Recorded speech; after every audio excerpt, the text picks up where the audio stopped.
नमस्कार, मेरा नाम रचना यदुवंशी है और मैं आपको प्रेमचंद जी का गोदान सुनाती हूँ। आज 91 चैप्टर है, 91 अध्याय मैं आपको सुनाऊंगी। पिछले अध्याय में मैंने आपको बताया था कि गोबर और धनिया की दूसरी बेटी रूपा का ब्याह जो है वो एक अधेड़ उम्र के व्यक्ति से तय करने की बातचीत चल रही है, जिसमें दाता दीन ने लगभग मध्यस्थ की भूमिका निभाई। चूंकि वो अधेड़ है, काफी उम्र में अंतर है, रूपा और रामसेवक नाम है उसका, तो दोनों पति पत्नी यानी होरी और धनिया पसोपेश में है। होरी को लगता है कि बहुत सारी चीजों से वो निवृत्त हो जाएगा, लेकिन मर्यादा, संस्कार, सामाजिक रीतियां, आदर्श, ये भी ऐसे चौराहे हैं कि उसको हमेशा जो है इन चीजों की भी चिंता रहती है और वो असमंजस में हो जाता है। धनिया बिल्कुल राजी नहीं थी इस चीज के लिए जब इस पे शुरुआती बातचीत हुई। पिछले अध्याय में मैंने आपको सुनाया था कि राम सेवक जो है वो आ पहुंचते हैं होरी के यहाँ। बाकायदा जो है वो बहुत ही घोड़े पे सवार और एक कारिंदे के साथ पूरे जलवे के साथ अवतरित होते हैं राम सेवक। और जो बातचीत होती है पिछले अध्याय में मैंने आपको सुनाया कि वो बहुत लंबी चौड़ी और बहुत ही प्रभाव डालने की कोशिश राम सेवक करते हैं, जिसमें पूरी तरीके से वो कामयाब रहते हैं। कलेक्टर और कानून गो, तहसीलदार, ये तो आना जाना इनका लगा ही रहता है और मुझे बहुत सारे नजराने देने पड़ते हैं। कुल मिला के उन्होंने अपनी अमीरी का जो बखान किया उससे होरी धनिया मुतमईन हो गए और उनको लगा कि ठीक रहेगा। वो सब जब अपना पूरा ऐश्वर्य डिस्प्ले करके चले गए राम सेवक, तो फिर दाता दीन ने पूछा कि क्या कहते हो, तो उन्होंने कहा कि दोनों ने हामी भरी। धनिया भी मतलब इससे खुश हो गई और हामी भर दी। कुल मिलाकर ये हुआ कि रूपा का ब्याह तय हो गया। गोबर को निमंत्रण भेजा गया, निमंत्रण मतलब उसको बताया गया। गोबर आया, अपनी पत्नी के साथ आया, वो भी थोड़ा सा जिक्र किया कि कितने दिनों बाद आ रहा है। और उसकी पत्नी के साथ उसका जो वार्तालाप था उसमें भी ये प्रेमचंद जी ने दिखाया कि पति पत्नी का यही वार्तालाप हुआ आपस में कि कितना समय हो गया है और कैसे जो है अब उनको जाना चाहिए। अपनी गोबर की बहन की शादी है। गोबर आता है और ब्याह तय हो चुका है, सारी चीजें तय हो गई हैं, ब्याह होना है। गोबर आता है, देखकर गांव की दशा और होरी की दशा बहुत दुखी होता है। प्रेमचंद जी ने बताया है कि अब गोबर जो है, चूंकि बाहर की दुनिया, शहर की दुनिया देख चुका है, तब उसे अंदाजा होता है कि ये जो गांव है और जो उसका परिवार है वो एक त्रासदी झेल रहा है अनवरत, और जिसकी कोई आवश्यकता नहीं है। और बहुत थोड़े से मैंने 4 पंक्तियां आपको दिखाई थी कि गोबर के आने के बाद जो उसने देखा कि कुछ नहीं बदला, सब कुछ वैसा ही है, वैसे ही धूल धूसरित गांव, वैसा ही उसका जीर्ण शीर्ण सा परिवार, उसको देख के बहुत कष्ट हुआ। मैंने आपको यहाँ छोड़ दिया था। अब मैं आपको आगे सुनाती हूँ कि गोबर के मन में क्या चल रहा है। 91 चैप्टर। अब इस घर के संभलने की क्या ही आशा है। वे गुलामी करता है लेकिन भरपेट खाता तो है। ये गोबर की विचारधारा, उसका मंथन चल रहा है। केवल एक ही मालिक का तो नौकर है यहाँ, तो जिसे देखो वही रौब जमाता है। गुलाम है, वो गुलाम है पर सुखी है। मेहनत करके अनाज पैदा करे और जो रुपए मिले वे दूसरों को दे दो। आप राम राम जपो। दादा ही का कलेजा है कि सब सहते हैं। दादा मीन्स होरी। उससे तो एक दिन सहा न जाए। ये दशा कुछ होरी की न थी, पूरे गांव की विपत्ति थी। ऐसा एक भी आदमी नहीं जिसकी रोनी सूरत ना हो, मानो उसके प्राणों की जगह वेदना ही बैठी उन्हें कठपुतलियों की तरह नचा रही हो। चलते फिरते थे, काम करते थे, पिसते थे, घुटते थे, इसलिए कि पिसना और घुटना उनकी तकदीर में लिखा था। जीवन में ना कोई आशा है, ना कोई उमंग है, जैसे उनके जीवन के सारे सोते सूख गए हों, सारी हरियाली मुरझा गई हो। जेठ के दिन है, अभी तक खलियानों में अनाज मौजूद है, मगर किसी के चेहरे पे खुशी नहीं है। अभी बहुत कुछ तो खलियान में ही तुलकर महाजनों के कारिंदों की भेंट हो चुका है और जो कुछ बचा है वे दूसरों का है। भविष्य अंधकार की भांति उनके सामने है, उस पर कोई रास्ता नहीं सूझता। उनकी सारी चेतनाएं शिथिल हो गई हैं, द्वार पर मनो कूड़ा जमा है, दुर्गंध उड़ रही है, मगर उनकी नाक में न गंध है न आंख में ज्योति। सरे शाम से द्वार पर गीदड़ रोने लगते हैं, मगर किसी को गम नहीं। सामने जो कुछ मोटा झोटा आ जाता है खा लेते हैं, उसी तरह जैसे इंजन कोयला खा लेता है। उनके बैल चूनी चोकर के बगैर रान में मुंह नहीं डालते, मगर उन्हें केवल पेट में कुछ डालने को चाहिए। स्वाद से उन्हें कोई प्रयोजन नहीं, उनकी रसना मर चुकी है। उनके जीवन में स्वाद का लोभ हो गया है। उनसे धीले धीले के लिए बेईमानी करवा लो, मुट्ठी भर अनाज के लिए लाठियां चलवा लो।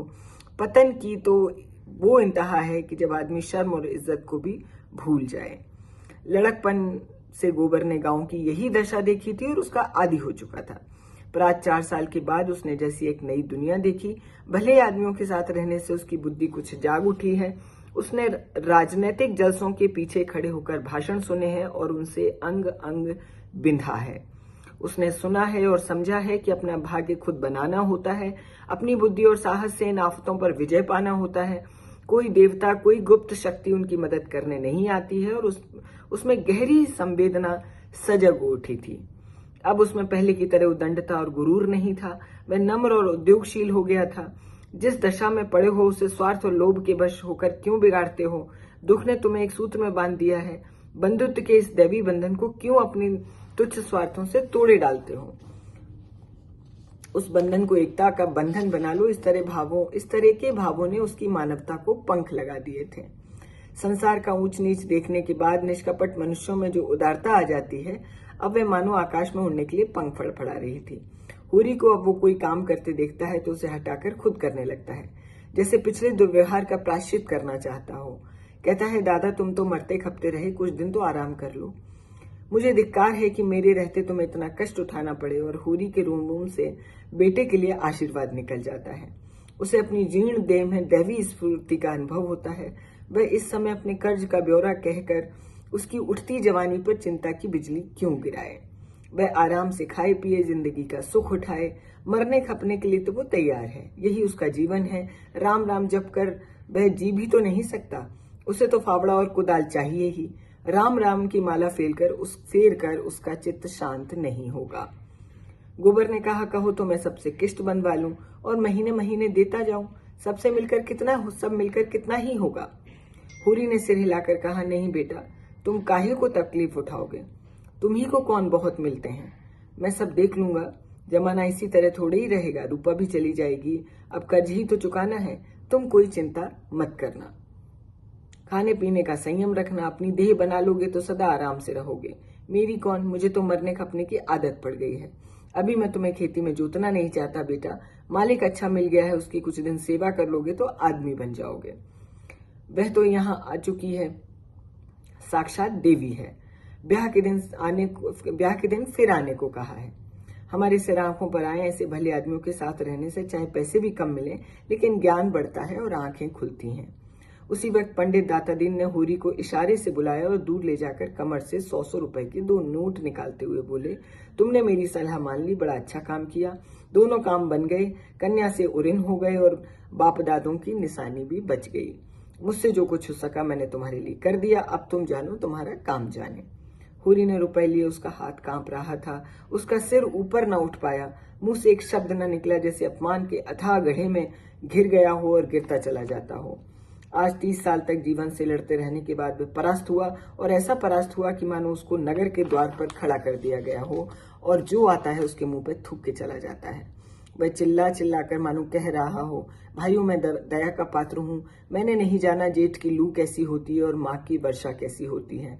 इस देह को चीर कर देखो, इसमें कितना प्राण रह गया है, कितना जख्मों से चूर, कितना ठोकरों से कुचला हुआ। उससे पूछो, कभी तूने विश्राम के दर्शन किए हैं? क्या तू कभी छांव में बैठा है? उस पर यह अपमान, और अब भी जीता है कायर लोभी अधम। उसका सारा विश्वास जो अगाध होकर स्थूल और अंधा हो गया था, मानो टूक टूक उड़ गया।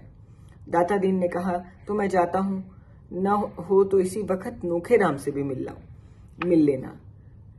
हूरी दीनता से बोला, चला जाऊंगा महाराज, मगर मेरी इज्जत अब तुम्हारे हाथ में है। 2 दिन गांव में खूब धूमधाम रही। बाजे बजे, गाना बजाना हुआ।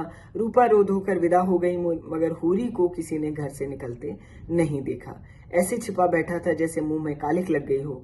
मालती के आ जाने से चहल पहल और बढ़ गई। दूसरे गांव की स्त्रियां भी आ गई थीं। गोबर ने अपने शील स्नेह से पूरे गांव को मुग्ध कर लिया। ऐसा कोई घर न था जहां वे अपने मीठे व्यवहार की याद न छोड़ाया हो। भूला तो उनके पैरों पे गिर पड़े। उनकी स्त्री ने उनको पान खिलाया और 1 रुपया विदाई दी और उसका लखनऊ का पता भी पूछा। कभी लखनऊ आएगी तो उससे जरूर मिलेगी। अपने रुपए की उससे कोई चर्चा नहीं की। तीसरे दिन जब गोबर चलने लगा तो हुरी ने धनिया के सामने आंखों में आंसू भरकर अपराध स्वीकार किया जो कई दिन से उसकी आत्मा को मथ रहा था। रोकर बोला, बेटा, मैंने इस जीवन के मुंह से ये पाप की गठरी सिर पे लादी है। न जाने भगवान मुझे इसका क्या दंड देंगे।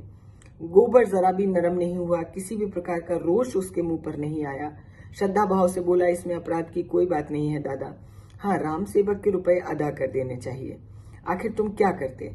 मैं किसी लायक नहीं, तुम्हारी खेती में उपज नहीं, कर्ज मिल नहीं सकता, 1 महीने के लिए भी घर में भोजन नहीं। ऐसी दशा में तुम और क्या ही कर सकते थे? जायदाद न बचाते तो कहाँ रहते? जब आदमी का कोई बस नहीं चलता तो वह अपने को तकदीर पर ही छोड़ देता है। न जाने धांधली कब तक चलती रहेगी। जिसे पेट की रोटी मयस्सर नहीं उसके लिए मर्यादा और इज्जत सब ढोंग है। औरों की तरह तुमने भी दूसरों का गला दबाया होता, उनकी जमा मारी होती तो तुम भी भले आदमी होते। तुमने कभी नीति को नहीं छोड़ा, यह उसी का दंड है। तुम्हारी जगह में होता तो या तो जेल में होता या फांसी पा गया होता। मुझसे ये कभी बर्दाश्त न होता कि मैं कमा कमा कर सबका घर भरूं और अपने बाल बच्चों के साथ मुंह में जाली लगा के बैठा रहूं। धनिया बहू को उसके साथ भेजने को राजी न हुई। झुनिया का मन भी अभी कुछ दिन यहाँ रुकने को था। तय हुआ कि गोबर अकेला ही जाएगा। दूसरे दिन प्रातःकाल गोबर सबसे विदा होकर लखनऊ चला। होरी ने उसे गांव के बाहर तक पहुंचाया। गोबर के प्रति इतना प्रेम उसे कभी न हुआ था। जब गोबर उसके चरणों पर झुका तो होरी रो पड़ा, मानो फिर उसे पुत्र के दर्शन न होंगे। उसकी आत्मा में उल्लास था, गर्व था, संकल्प था। पुत्र से यह श्रद्धा और स्नेह पाकर वह तेजवान हो गया था। एक अंधकार सा जहां पर अपना मार्ग भूला जाता था, अब वहां पे उत्साह और प्रकाश है। आगामी प्रसंग में मैं देख रही हूँ कि रूपा पर प्रेमचंद जी की लेखनी चलेगी कि रूपा का ब्याह हो गया है। अब वो वहाँ पर कैसी है और क्या हाल है उसके, ये आपको सुनने को मिलेगा। बहुत जल्दी मिलती हूँ अगले हफ्ते। बने रहिए रचना यदुवंशी के साथ और प्रेमचंद जी के गोदान के साथ। बहुत शुक्रिया, धन्यवाद।